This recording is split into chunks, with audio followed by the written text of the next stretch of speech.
जी आनंद भाई, please start कीजिए। Okay, thank you. नमस्ते, हम आनंद है मन तो बाबू अलकोली को हाय आनंद भाई। हाय आनंद भाई। क्यों हाय आनंद भाई। इंडिया टुडे, नमस्कार भाऊ। क्या बोलते हैं आनंद भाई?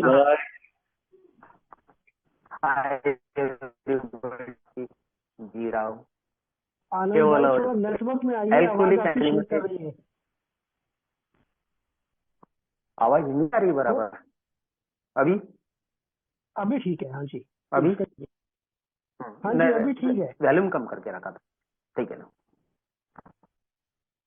नमस्ते दोस्तों, मेरा नाम आनंद है। जैसा तो बेवाहू अल्कोहलिक को एनोनिमस ये जागतिक भातृभाव संगठन के 12 तत्वों का आध्यात्मिक कार्यक्रम और मेरी क्षमता अनुसार आचरण करने का मेरा प्रयास, मेरा स्पॉन्सर, मेरी स्पॉन्सी और आप लोगों का प्यार है दोस्तों। इसी के वजह से आज सवेरे से पीने के ख्याल एक सुकून भरी जिंदगी, लोक उपयुक्त जिंदगी जीने का प्रयास कर रहा हूँ और जिंदगी जीने में मजा आ रहा है। अभी मैं अनुज भाई को सुन रहा था और मजा आ रही थी। वो अपनी जो कथा व्यथा जो भी है हम लोगों की, जब सुनते हैं तो एक आइडेंटिफिकेशन मिलता है, एक पहचान मिलती है। हाँ यार, मेरे सभी कोई यहाँ है, मेरा दुख, मेरा दर्द, मेरी भावनाएं समझने वाले लोग यहाँ है और इसलिए मैं यहाँ पे सेफ हूँ। दोस्तों, 10 अक्टूबर 2018 को एल्कोहलिक एनर्जी की मीटिंग और ईश्वर पा रही है उस दिन।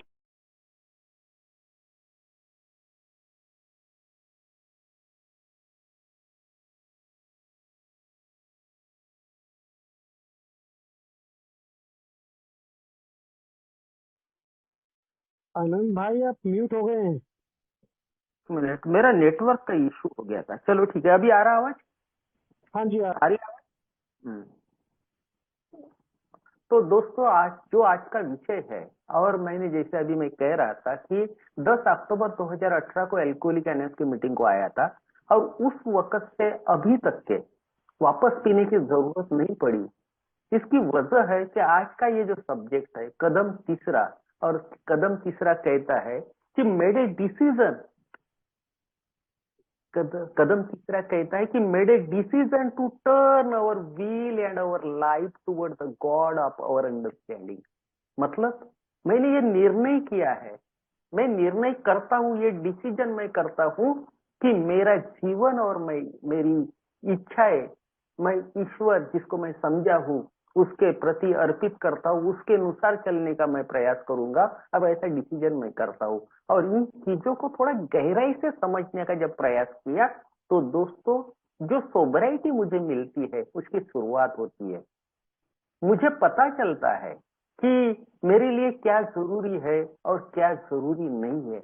और ये तीसरा कदम मेरे आध्यात्मिक सफर की एक शुरुआत रहेगी, क्योंकि यहाँ से मैं अपने जिंदगी के तरफ उस तरह झांकता हूँ कि पूरे होशो हवास में रह के अपनी जिंदगी किस तरह से रहना चाहिए, मैंने अपनी जिंदगी में क्या करना चाहिए, मेरी इच्छाएं क्या होनी चाहिए, मेरे जिंदगी किस तरह से जाना चाहिए, यहाँ मुझे पता चलता है। लेकिन दोस्तों, ये पता चलने के लिए सबसे पहले तो मुझे वो चीजें याद आना चाहिए कि मेरी अस्त व्यस्तता क्या थी, मेरी हेल्पलेसनेस जिसको या पावरलेसनेस जो कहते हैं वो क्या थी। और ये समझने के लिए सबसे पहले तो मुझे वो चीजें जिस तरह से दोस्तों, मैं वो मेरी ड्रंका जी कभी शेयर नहीं करता और इसकी जरूरत नहीं पड़ती। लिखता उसमें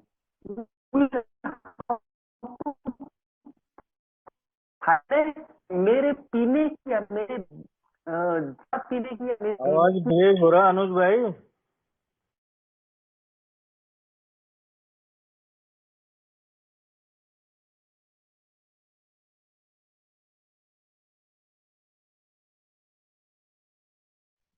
अभी आ रही है? हाँ जी, आ रही है।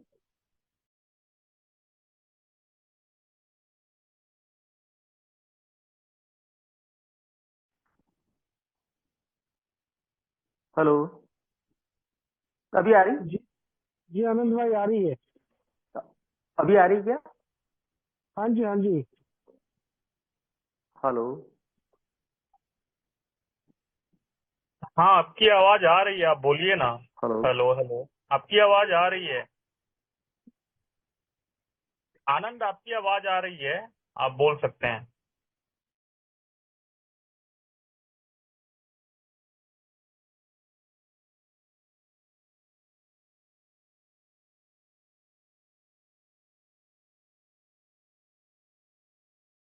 अभी आ रही क्या आवाज? हाँ, हाँ आपकी जी, आ आवाज रही आ है। रही है, आप बोलिए ना सर। ओके सर, पता नहीं वो नेटवर्क में क्या इशू है, पता समझ भी नहीं आ रहा। चलो दोस्तों, तो ये जो मेरी जिंदगी के जो दास्तान है, और बिल डब्ल्यू जैसे कहते हैं कि we have to find out the root cause of our disease. मतलब मेरे जैसा व्यक्ति जिसको लगता है मैं पढ़ा लिखा हूँ, मुझे कुछ ज्ञान है, मेरे कुछ ऐसे दोस्त है जो मेडिकल साइंस के बारे में जानते हैं, और ये सब कहने के बाद में भी, ये सब मालूम होने के बाद में भी मैं ऐसी मूर्खता भरी हरकतें क्यों करता हूँ, ये इसके रूट काउज क्या है, इसकी जड़ क्या है। तो बिल डब्ल्यू कहता है कि मैंने किसके साथ में शराब पी, कितनी पी, ये कोई मायने नहीं रखता, मैं शराब क्यों पीता था इसकी वजह मुझे ढूंढनी है। और उसकी वजह मुझे, जब मैंने अपने जिंदगी की तरफ झांकने का प्रयास किया, अपने जिंदगी का आत्मावलोकन करने का प्रयास किया, तो जड़ मुझे मेरी जिंदगी में ही मिली। लोगों ने मेरे साथ में कुछ नहीं किया था, लोगों की वजह से मेरी जिंदगी बर्बाद नहीं हुई थी। दोस्तों, मेरा जन्म एक लोअर मिडिल क्लास फैमिली में हुआ था। घर में इतनी गरीबी थी कि वो गरीबी से मैं परेशान हो गया था। वो मेरे पिताजी या जो मेरे फैमिली थी उसको कोसता था, भगवान को कोसता था, भगवान अगर तू है या अगर होता तो मुझे कामिल भाई जैसे करोड़पति के घर में जन्म क्यों नहीं दिया, मुझे अनुज भाई के जैसे करोड़पति के घर में जन्म क्यों नहीं दिया, क्यों मुझे इतनी गरीबी दी। और वहीं से मेरी वो सेल्फ पीटी जिसको कहते हैं, आत्म करुणा और आत्मग्लानि वाली जिंदगी वहां से शुरू होती है। ऐसी जिंदगी में जी रहा था, गरीबी देख देख रहा था। मुझे हफ्ते में 3 दिन स्कूल जाने को नहीं मिलता था। घर में कुछ बैल थे, कुछ भैंस थे, उनको चराने मुझे खेत में जाना पड़ता था। पिताजी का एक छोटा मोटा व्यापार था, उसके लिए उनको गांव के बाहर जाना पड़ता था, और वो सब जो जिम्मेदारी मुझे उठाना पड़ता था। चौथी या पांचवी कक्षा में शायद होगा, उस वक्त से 10वीं तक के मैं हमेशा वो बैलों की तरफ भैंसों को चराने जाता था। और यही चीजें मुझे अंदर के अंदर खाए जा रही थी कि काश मेरा जन्म, काश मेरा जन्म कहीं अच्छे घर में होता, तो ये तकलीफें मुझे नहीं मिलती। और ऐसी जिंदगी जी रहा था। 10वीं के एग्जाम दिया दोस्तों, और उसके बाद में साइंस करने के लिए मेरे डिस्ट्रिक्ट प्लेस जो कि वर्धा है वहां गया। तो उसके बाद में बैलों का और भैंसों का पीछा छूट गया था, मैं कुछ पढ़ पा रहा था। और मैं 12वीं करने के बाद में मैं नागपुर के बहुत बड़े ख्यातनाम इंजीनियरिंग कॉलेज में सिविल इंजीनियरिंग के लिए मैं जब एडमिशन किया, तो उस वक्त के जो हालात थे, जो हॉस्टल में मैं रह रहा था, वहां पे मेरे जो दोस्त थे, मेरे कलीग्स थे, हॉस्टल मेट थे, वो तरबूज से शराब बनाते थे। और उस वक्त मैं वो देखता था, वो लोग तरबूज लेते थे, 1 किलो का अगर तरबूज है तो उसमें 50 ग्राम शक्कर डाली जाती थी, और जो पीस वो तरबूज का काटते थे उसको वापस सेलो टेप से वो लगा देते थे। उसके बाद में उसको 24 घंटे के लिए कोई बंद डब्बे में या अलमारी में रख देते थे, और 24 घंटे के बाद में उसका कोई केमिकल रिएक्शन होता था, उसका पूरा पानी हुआ रहता था तरबूज का, उसको छान के मेरे दोस्त पीते थे, और उनको वो लुत्फ आता था, मजा लेते थे, नाचते थे, गाते थे। और they was a great scientist. एक बंद कमरे में, बंद हॉस्टल में शराब जैसी चीज का इजाद करना, उसको खोज निकालना, ये बहुत बड़ी उपलब्धि मेरे दोस्तों की थी। लेकिन उस वक्त दोस्तों मैं शराबियत नाम की बीमारी में नहीं था। क्यों नहीं पिया था? हमारे मद्यपाश की एक डेफिनेशन है, वास्तवापासून पलायनवाद म्हणजे मद्यपाश। मतलब मैं, मुझे मेरी वास्तविकता की जानकारी थी, मैं समझ रहा था कि मैं गरीबी से आया हूँ, मुझे मेरी जिंदगी में कुछ करना है, नाम कमाना है, अपनी जिंदगी को सही ढंग पे, सही ट्रैक पे लाना है। ये जो गरीबी जिंदगी में आई है, इससे बाहर निकालना है, ये वास्तविकता मुझे मालूम थी। उस वक्त जब 4 साल मैं हॉस्टल पे रहा या इंजीनियरिंग जब कर रहा था दोस्तों, मेरे दोस्त पी रहे थे, लेकिन मैं नहीं पी पाया, क्योंकि मुझे वास्तविकता का एहसास था। मुझे समझ में आ रहा था कि ये शराब मेरे लिए नहीं बनी है, इससे तबाही हो सकती है, इससे बर्बादी हो सकती है। इस तरह से मेरी सोच थी। और जैसे दोस्तों मेरे इंजीनियरिंग की डिग्री खत्म हो गई, मुझे एक बड़े शहर में जॉब मिल गया, और जॉब मिलने के बाद में ये जो मेरे ख्यालात थे, ये जो मेरे विचार थे, वो पूरी उसमें तब्दीली आ गई। मैं एक सब्जेक्ट और शेयर करता हूँ जो मेरा पसंदीदा है। We don't have a drinking problem, we have a thinking problem. मतलब मेरी समस्या शराब नहीं है, मेरी समस्या वो मेरे विचार है, वो सोचने की ताकत है, जिंदगी की तरफ देखने का नजरिया है, जिसके वजह से मैं शराबी बनाऊं। क्योंकि गरीबी से बाहर निकलना है। और जैसे मुझे वो मेरा पहले सैलरी मेरा हाथ में आया, 1992 की बात है, और एक दोस्त फोर्स कर रहा था, यार आनंद पार्टी तो बनती है, और मुझे भी लगने लगा था। अभी तक के जो वास्तविकता का ज्ञान मुझे था वो सब भूल गया मैं।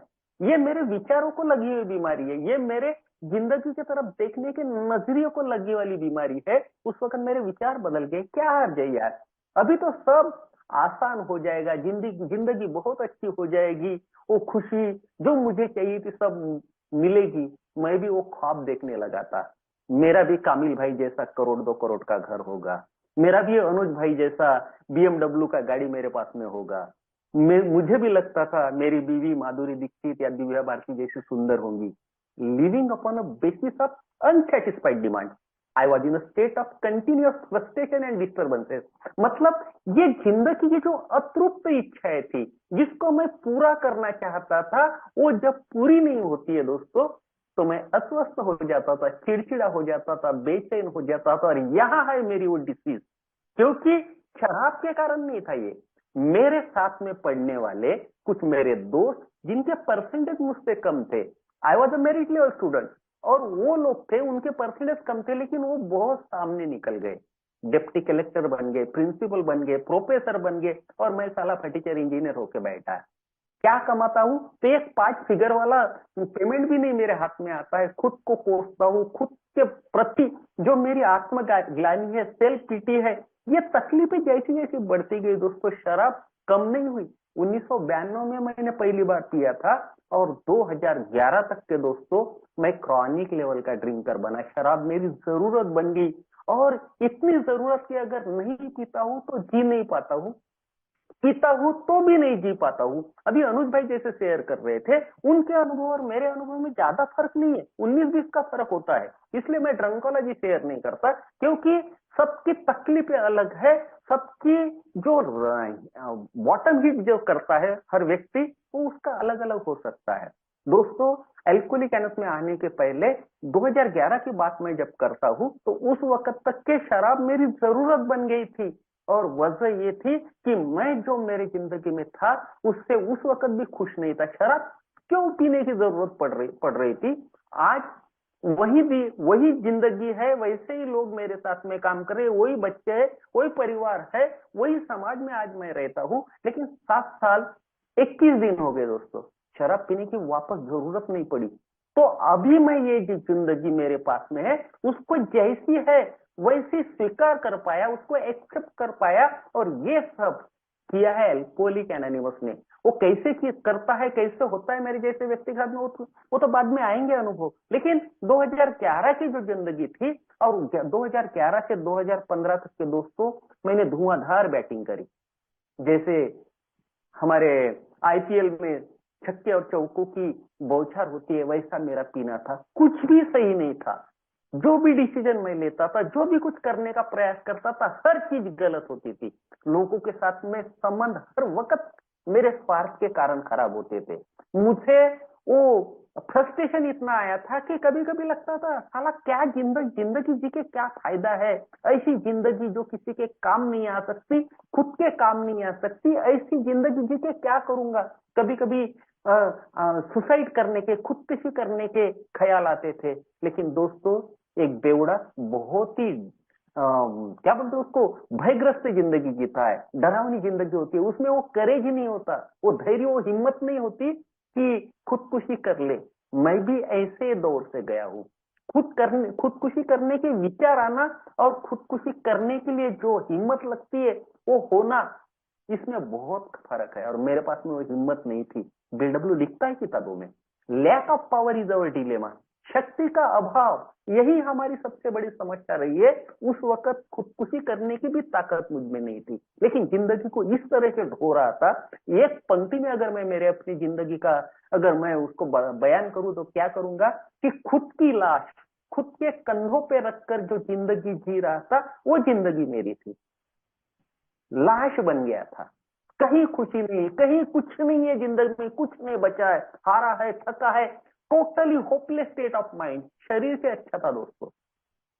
1992 से 2018 तक के मैंने दारू पी, शराब पी, लेकिन ईश्वर की असीम कृपा उस वक्त भी थी, मेरा कोई एक्सीडेंट नहीं हुआ, ना मोटरसाइकिल से ना फोर व्हीलर से। मुझे कोई दवाखाने में भर्ती होना नहीं पड़ा, मेरी बीवी मुझे छोड़ के नहीं गई, मेरे बच्चे जो कुछ पढ़ रहे थे वो पढ़ ही रहे थे, मेरा छोटा मोटा जो व्यापार था मैं नौकरी छोड़ दिया था, उसकी वजह अलग है, वो आज का विषय का बात नहीं है। लेकिन उस वक्त ये शराब कैसी बढ़ गई, तो शराब बढ़ने के लिए जो कारण थे, जो वजह थी, उसमें थी मेरी सेल्फ विल। मुझे मेरे जिंदगी को उस तरह से चला के दिखाना था।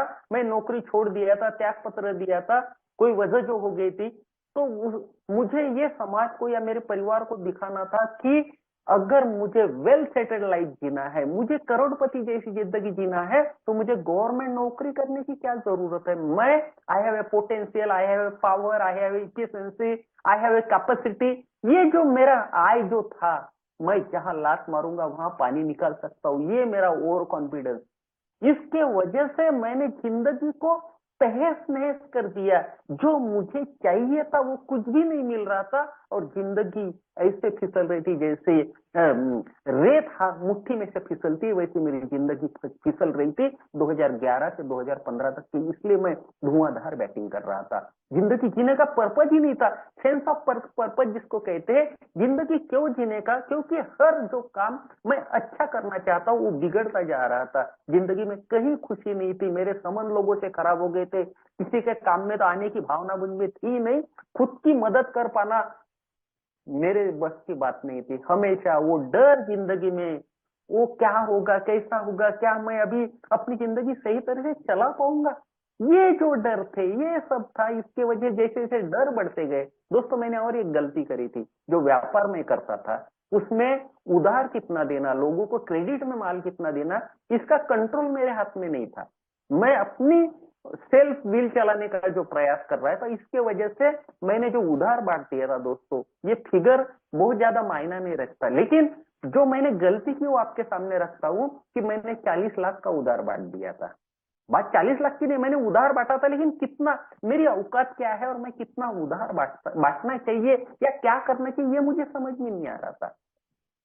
हो जाएगा, कर लेंगे, थोड़ा सा उधार देने में क्या हर्ज है। लोग मेरे सामने आते थे, हाथ जोड़ते थे, बोलते थे यार आनंद सेठ आपके जैसा आदमी पूरे तहसील में नहीं है, आपके जैसा अच्छा आदमी पूरे जिले में नहीं है। और ये तारीफ सुनने को मैं अंदर से लायालित होता था, मुझे अच्छा लगता था। लोग मेरे सामने हाथ जोड़ रहे, लोग मेरी तारीफ कर रहे, जिसके काबिल मैं कतई नहीं था। ये आज महसूस होता है, आज मैं जान पा रहा हूं ये चीजें को, कि वो जो तारीफ मेरी की जा रही थी वो मुझे लूटने के लिए, मुझे उल्लू बनाने के लिए, या फिर मुझे कोई अलग दुनिया में ले जाने के लिए वो कर रहे थे। और उसमें मैं बहता जा रहा था। उधारी के पैसे जब नहीं मिल रहे, मेरा रिकवरी मैनेजर जा रहा, पैसे नहीं ला रहा, तो बहुत से डर सताने लगे।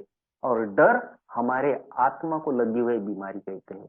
जिसके जिंदगी में डर काम कर रहा है, उसकी आत्मा एक हेल्दी इसमें नहीं रह सकता है। जिसके आत्मा में या फिर उसके जिंदगी में बहुत से डर आए हैं, उसके जिंदगी में उसके आत्मा को ये डर परेशान कर देता है, आध्यात्मिकता खो देता है। और यही चीज मेरे साथ में हो रही थी। जब ये उधार नहीं मिल रहा है तो बहुत से डर, क्या मैं अपनी जिंदगी सही तरह से चला पाऊंगा, क्या मेरी बीवी मेरे साथ में रहेगी, क्या मेरे बच्चे को मैं पढ़ा पाऊंगा, कि अगर बीवी छोड़ के गई तो जग हंसेगा, लोग ये समझेंगे कि शायद आनंद नामक किस्म का व्यक्ति होगा, इसलिए इसका परिवार इसको छोड़ के गया है। और ऐसे सैकड़ों सवाल जब सामने आए तो शराब दोस्तों कम नहीं हुई, शराब बढ़ती गई। इसलिए मैं कह रहा था कि we have to find out the root cause of our disease, मतलब मेरी बीमारी के कारण क्या थे, कि जिंदगी में जो सैकड़ों प्रकार के डर मेरी जिंदगी में भरे हुए थे, इसी के कारण मेरा पीना बढ़ गया था। और 2015 तक के मैंने धुआंधार बैटिंग करी। 2015 को कुछ लगने लगा, अरे यार ऐसा ही पीता रहा तो कुछ अनहोनी हो जाएगी, कुछ डर समाने लगे। जिंदगी में ऐसा हो रहा था कि साला नहीं पीना चाहिए इतना। एक मन, दो मन होते हैं इंसान को, जो इनर कॉन्शियस होता है। एक मन कह रहा था कि क्या यही तो जिंदगी है यार, पी रहे हैं सब, गम भूल रहा है, सब जिंदगी अच्छी हो रही। एक मन मुझे ऐसा समझा रहा था और दूसरा जो मेरा मन है, सब कॉन्शियस माइंड मुझे समझा रहा था कि आनंद तू गलत दिशा में जा रहा। लेकिन उस वक्त एल्कोहलिक एनोनिमस दोस्तों मुझे नहीं मालूम था। काश एल्कोहलिक एनोनिमस मुझे 3 साल पहले मिलती तो जिंदगी और हसीन होती। लेकिन वो सब ग्रेस ऑफ गॉड रहती, ईश्वर की इच्छा रहती कि किस बंदे को कौन सी चीज कब देना है, वो उसका प्लानिंग रहता है। मेरे प्लानिंग से जिंदगी नहीं चल सकती। मेरे प्लानिंग से मैंने अपनी जिंदगी तहस नहस की है। और आज का विषय वही है कि my will to God will.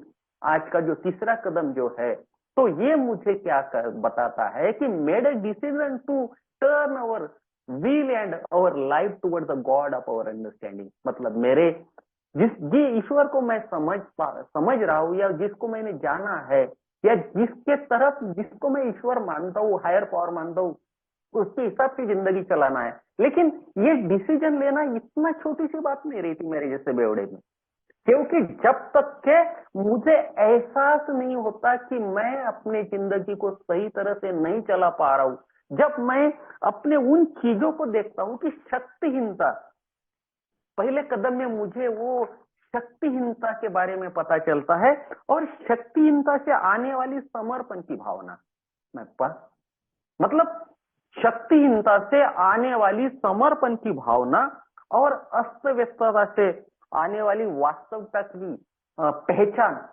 वास्तविकता को मैं जानने लगता हूं। और ये दो चीजें हैं जो मुझे ईश्वर के सम्मुख करते हैं।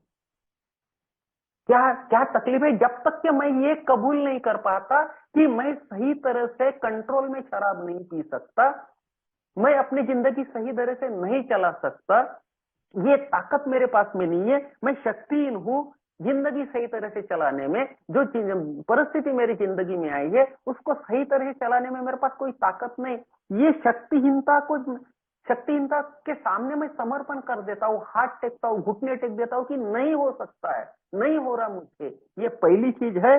और अस्त व्यस्तताओं से आने वाली वास्तविकता की जान, मतलब मेरी अस्त व्यस्तता क्या हो गई थी कि मैं अपनी जिंदगी सुचारू रूप से नहीं चला रहा हूँ, लोगों के साथ में मेरे संबंध अच्छे नहीं रहते, मैं अपने भावनाओं को कंट्रोल नहीं कर सकता, हमेशा दुखों में घिरा रहता हूँ, हमेशा मैं तकलीफों में है, मैं बेचारा वाली भावना में मैं जीता हूँ, आत्मग्लानि में जीता हूँ। ये जो तकलीफें थी, हमेशा दुखों से घिरी हुई जिंदगी, हमेशा भय से घिरी हुई जिंदगी जो मैं जी रहा था, ये मेरी अस्त व्यस्तता, जब तक के मैं ये वास्तविकता इसकी कबूल नहीं करता, मतलब ये मेरी अस्त व्यस्तता हो गई है। और इसका जिम्मेवार मैं लोगों को समझ रहा था। एल्कोहलिक एनोनिमस कहता है कि आनंद, ये जो तेरी जिंदगी में जो कुछ भी हुआ है ना, इसका जिम्मेदार कोई नहीं है। दोस्तों मुझे भी ऐसा लगता था।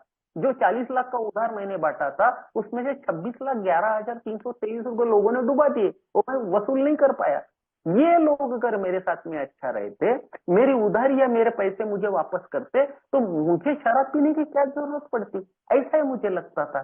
ये मेरी इच्छा थी, ये मुझे लगता था कि अगर लोग ऐसे नहीं करते तो मैं शराब नहीं पीता। लेकिन दोस्तों तकलीफ है, ये वजह नहीं है।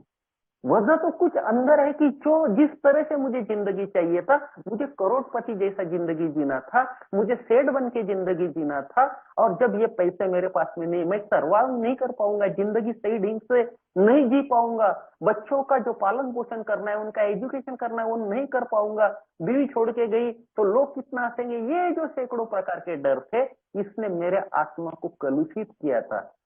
जिंदगी की ये भय मुझे जीने नहीं दे रहे थे, ये तकलीफ थी, और इसी के वजह से मैं पी रहा था। अब जब ये मेरी वास्तविक अस्त व्यस्तता है, इसकी वास्तविकता मैं समझता हूँ, जान पाता हूँ, और ये दो चीजें हैं मुझे ईश्वर के सम्मुख ले जाते हैं। मतलब मैं समझ पाता हूँ कि मैं शक्तिहीन हूँ कुछ चीजों के लिए, जिंदगी जीने के लिए शराब के सामने मैं शक्तिहीन हूँ, और मैंने जो अस्तव्यस्तता की है उसकी वास्तविकता मुझे पहचानने में आती कि ये सब मेरा किया जा रहा है। जब तक कि मैं ये दूसरों पे दोष दे रहा था, तब तक कि मैं अपनी पीठ खुद थपथपा रहा था। लोग अच्छे रहते तो मुझे क्यों पीने की जरूरत पड़ती। लेकिन दोस्तों लोग अपनी जगह सही होंगे, क्या गलत है ये मुझे नहीं देखना है, लेकिन मैं कितना गलत था।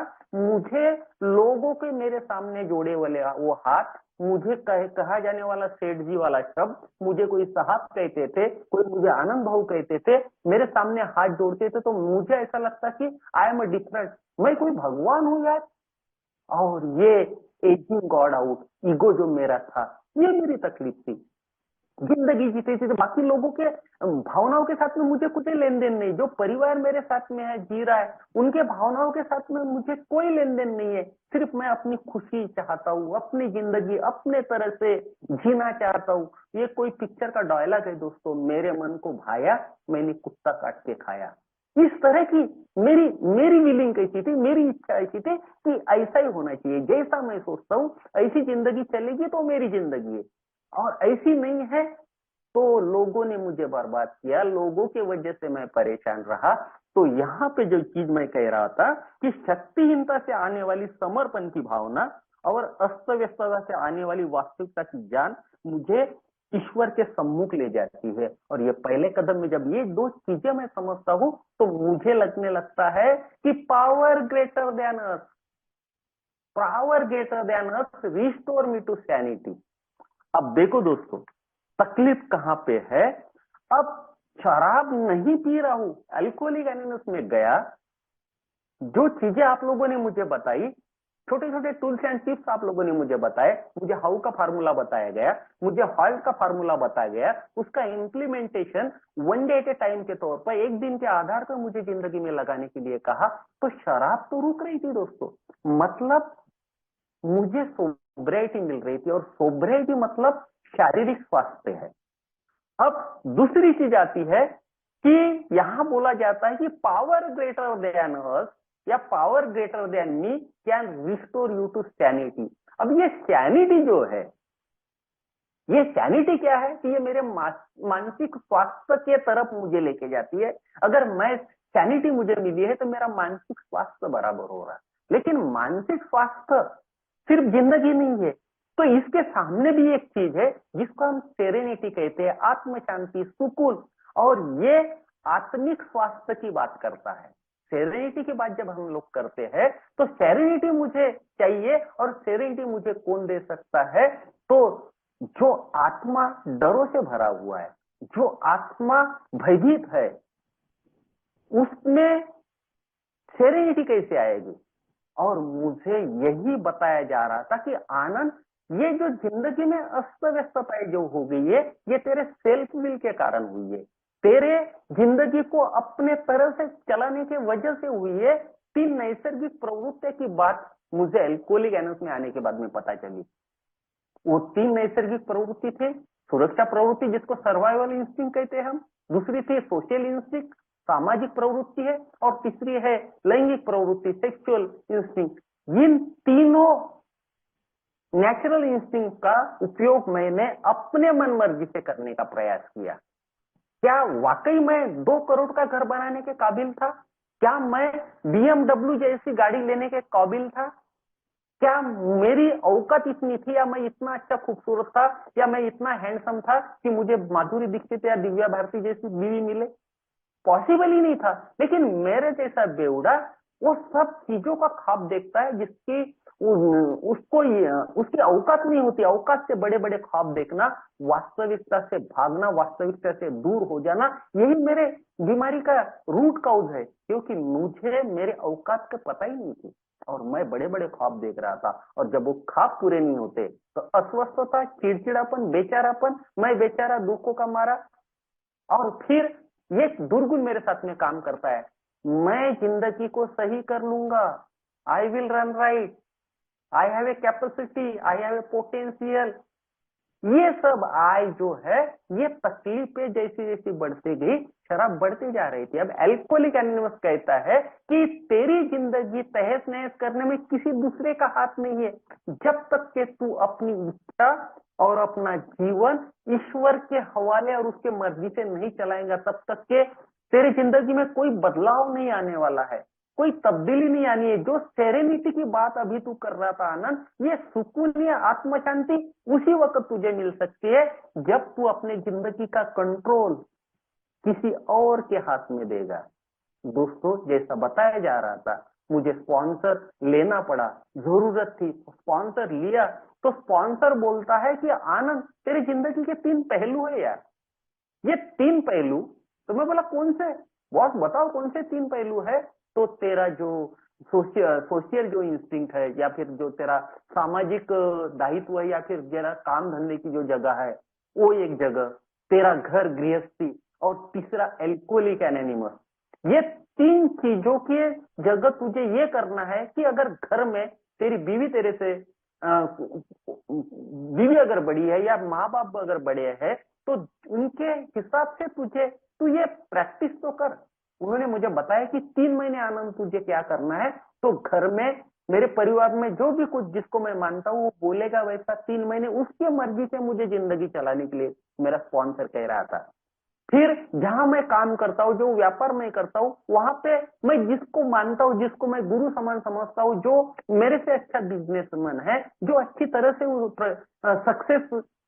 सक्सेस उसने अचीव किया है, ऐसे व्यक्ति का मेरे व्यापार में, या फिर जो कि कोई बड़ा व्यक्ति है, वो जैसा कहेंगे वैसा 3 महीने करके देख। और एल्कोहलिक एनोनिमस में मेरे से बड़ा जिसने मुझे एल्कोहलिक एनोनिमस का मैसेज दिया, या फिर मेरा स्पॉन्सर जो भी कहता है 3 महीने करके देख, 90 मीटिंग 90 दिन जो कहते हैं, तो मेरा स्पॉन्सर ये कह रहा था कि आनंद तुझे अगर एक्सपीरियंस लेना है, तुझे इस चीजों का महत्व अगर समझना है, तो 3 महीना ये सब करके देख। दोस्तों उस वक्त मैंने जैसा स्पॉन्सर कह रहा था वैसा ही किया। घर में बीवी जैसी बोलती है वैसे, उसने बैठ बोला था बैठ जाने का, उठ बोला था उठने का, उसने जा बोला था जाने का, उसने जो काम बताया वो करने का। फर्क दिखने लगा दोस्तों मेरे व्यापार में। बाकी लोगों की जब मैं सुनने लगा, अपनी मनमर्जी करना बंद किया, तो व्यापार में भी कुछ प्रोग्रेस मुझे दिखा। और एल्कोहलिक एनोनिमस में आप लोग या फिर मेरा स्पॉन्सर जैसा बोलता है, वो 3 महीना जब मैं किया, तो मुझे जो फर्क है वो दिखने लगा। और फर्क क्या था कि बहुत सी तकलीफें खुद मैंने बढ़ाई थी। ये जो मेरे जिंदगी को तहस नहस करने की जो बातें थी, ये मेरे वजह से की हुई थी। और एल्कोहलिक एनोनिमस कहता है, या फिर हमारा तीसरा कदम वही करता है कि ये प्रोग्राम मन मर्जी चलाने का नहीं है, my will to God will लेके जाने वाला प्रोग्राम अगर है, तो ईश्वर क्या चाहता है और ईश्वर को समझेंगे कैसे।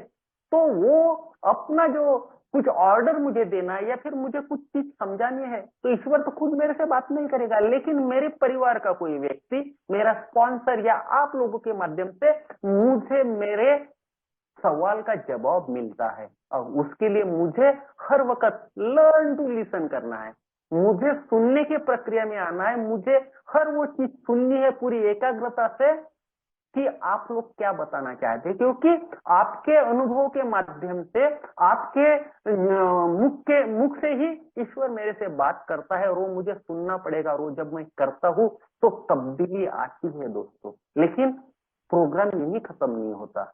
मुझे अभी जो लिटरेचर पढ़ा जा रहा था कि मैंने अपनी जिंदगी तहस नहस किया, शराब मैं सही ढंग से नहीं पी सकता, कोई मानवी ताकत मुझे इन तकलीफों से बाहर नहीं निकाल सकती, केवल और केवल ईश्वर ही निकाल सकता है। और कब, तो अगर मैं उसे ढूंढता हूं तो। अब ढूंढना कहाँ है, ईश्वर कहाँ है, ईश्वर को कैसा ढूंढा जाए।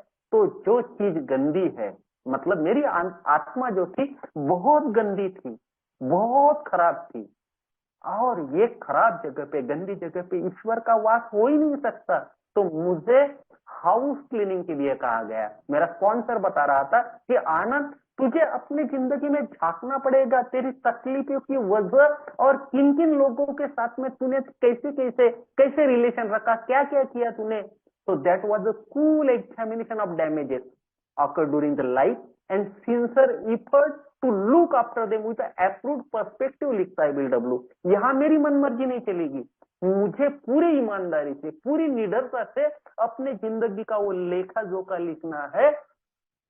और यहाँ शराब का कहीं नाम नहीं है। मेरी जिंदगी शराब की वजह से तहस नहस नहीं हुई, मेरी इच्छाओं की वजह से, मेरे मनमानी की वजह से मेरी जिंदगी तहस नहस हुई है। तो मुझे ये देखना है कि क्या ऐसी चीजें थी जिसके वजह से मैं लोगों के प्रति बहुत गुस्सा करता था, क्या ऐसे कौन से डर थे जिनके वजह से मैंने जिंदगी तहस नहस की थी, ऐसे मेरे कौन से कैरेक्टर डिफेक्ट थे या फिर नेचर ऑफ रॉन्ग जिसको कहते हैं, ऐसे क्या थे, मेरे सेक्सुअल कंडक्ट कैसा था, लैंगिकता की तरफ मैं किस तरह से देखता था, उस तरफ मेरे कैसे किस तरह से मैं सोचता था, इन सब चीजों को मुझे देखना पड़ा। और वो देखने के बाद में जब मैं गृह सफाई करता हूँ, कुछ अमेंड्स करना है, मेरे कैरेक्टर डिफेक्ट मुझे बताए जाते थे। और वजह मुझे पता चली दोस्तों कि मेरी शराब पीने की वजह थी वो जिंदगी में जो वरीज थे, जिसको हम चिंता है कहते हैं, ये चिंता चिता का द्वार खोलता है। मेरी जिंदगी में ऐसा होता है, जो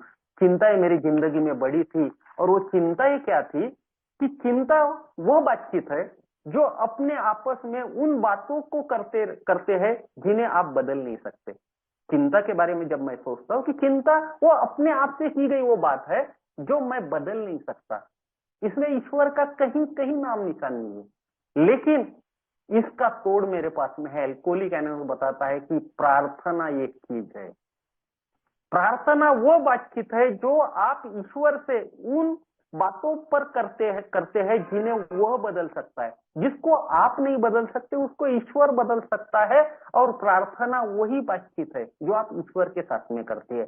तो जब रिकवरी की बात आती है तो रिकवरी में मुझे बताया जा रहा था, जैसा एक ओल्ड टाइमर मैं सुना हूं कहीं तो भी बोलता था कि ये मेरी बीमारी क्या है।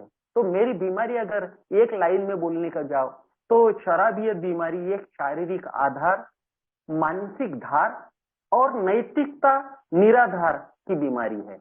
ओल्ड टाइमर कहता है, नाम लेना जरूरी नहीं है, मैंने सुना उनकी बातें। वो कहता है बीमारी क्या है, तो बीमारी ये है कि शारीरिक आधार, मानसिक धार और नैतिकता निराधार करने वाली ये बीमारी है, और उसकी सुधारना 3 ही शब्दों में उसने बताई। जो ओल्ड टाइमर है वो कहता है कि 3 शब्दों में हमारी रिकवरी बयां की जा सकती है, और 3 शब्द है परहेज पहला, दूसरा है प्रयत्न, और तीसरा शब्द है प्रार्थना।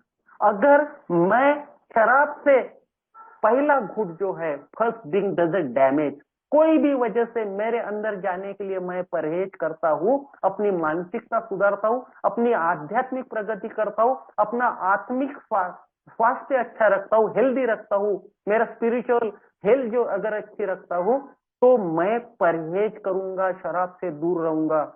और सिर्फ शराब से दूर रहना जिंदगी नहीं है, तो जो लोगों को मैंने तकलीफ की है, मुझे बीइंग सिटीजन अगेन, मुझे फिर से एक अच्छा नागरिक बनना है, तो मुझे अमेंड्स करने पड़ेंगे, मुझे वो समाज का हिस्सा बनना है जिससे मैं दूर गया था, प्रवाह के बाहर फेंका गया था। अब मुझे उनमें घुल मिल के ही जिंदगी जीनी है। मेरा एल्कोहलिक एनोनिमस एक मॉडल है। वो मॉडल का जब मैं वहां सीखता हूँ कि कैसी जिंदगी जीना है, तो उसका इम्प्लीमेंटेशन मेरा बाहरी दुनिया में होता है। और ये जब मैं आपके पास से ये सब जब सीखता हूँ कि जिंदगी किस तरह से जी जाए, जिंदगी को जिंदगी के कसौटी पे, जिंदगी के तहत जब जीते हैं तो मजा आती है। मैं अपनी मनमानी कर रहा था, अपनी मनमानी की वजह से मैंने जिंदगी तहस नहस की थी। एल्कोहलिक एनोनिमस में आने के बाद में ये पता चलता है कि मुझे परहेज करना है, हर वक्त प्रयत्न करना है, मुझे कोशिश करनी है कि मैं एक अच्छी लोक उपयुक्त जिंदगी जीऊं। जो मुझे मिला है वो बांटने का काम वो ईश्वर का काम है। और ये जब मैं करता हूँ, अपनी जिंदगी को, अपनी आत्मा को साफ तौर पे रखने का, जिंदगी को अच्छे ढंग से चलाने का जब मैं प्रयास करता हूँ, प्रयत्न करता हूँ, और अगर कुछ तकलीफें आती है तो उसके लिए मुझे बहुत बड़ा हथियार दिया गया है, जो कि मुझे प्रार्थना के माध्यम से मिला है। और प्रार्थना वही बातचीत है जो ईश्वर और मेरे बीच में होती है, किन चीजों के लिए कि ईश्वर वो सब चीजें बदल सकता है। एल्कोहलिक एनोनिमस का प्रोग्राम, जैसा मैंने ये 7 साल और 21 दिन का जो सफर मैं आप लोगों के साथ में किया है, ईश्वर का जब समझता हूँ तो एल्कोहलिक एनोनिमस का प्रोग्राम ईश्वर से शुरू होके ईश्वर पे ही खत्म होता है। मतलब जब मैंने बिग बुक देखा तो 315 बार गॉड ये शब्द लिखा गया है, तो पता चलता है कि एल्कोहलिक एनोनिमस क्या प्रोग्राम क्या है, तो ईश्वर से शुरू होके ईश्वर ही पर खत्म होता है। और वो चीज God is greater than any problem, आनंद हुआ इस चीज पे, ये जो मेरा बिलीफ था वो ट्रस्ट में, मतलब श्रद्धा में कन्वर्ट हो जाता है। और ये मेरे साथ में हुआ है। बहुत से तकलीफें दोस्तों ये 7 साल में जिंदगी जीते जीते आई है, लेकिन शराब पीने की जरूरत नहीं पड़ी, क्योंकि कभी कभी ये तीसरा कदम है, मेरे जैसे व्यक्ति के हाथ से क्रैक होने वाला सबसे ज्यादा कदम अगर कोई होगा, तो जब जिंदगी अच्छी रहती है तो मैं अपनी मनमानी करने का प्रयास करता हूँ, लेकिन बाकी जो 12 कदमों से बाकी जो कदम है मुझे और अपनी औकात दिखाते हैं, मेरा ईगो का डिफ्लेक्शन करते रहते हैं। अल्कोहलिक एनोनिमस का प्रोग्राम ईगो डिफ्लेक्शन का है, ईश्वर को खोजने का है, नम्रता विनम्रता समझने का है और कृतज्ञता जताने का है। कामिल भाई ने और ये हेल्पिंग हैंड ग्रुप ने मुझे आज जो सेवा करने का मौका दिया, इस उसके लिए मैं तहे दिल से कृतज्ञता व्यक्त करता हूँ, आप लोगों का आभारी हूँ। अल्कोहलिक एनोनिमस में जब से आया तब से वापस पीने की जरूरत नहीं पड़ी, ईश्वर के आभार प्रकट करता हूँ। बिल डब्ल्यू, डॉक्टर बाब और जिन जिन लोगों ने मेरी जिंदगी अच्छी करने के लिए जो प्रयास किए हैं, उन सब का मैं तहे दिल से शुक्रगुजार हूँ, उनके प्रति कृतज्ञता व्यक्त करता हूँ। और दोस्तों, जो भी मेरे कुछ अनुभव थे आप लोगों के साझा करने में, जो आप लोगों ने मेरे जैसे न्यू कमर को सुना, आप सभी का मैं तहे दिल से शुक्रगुजार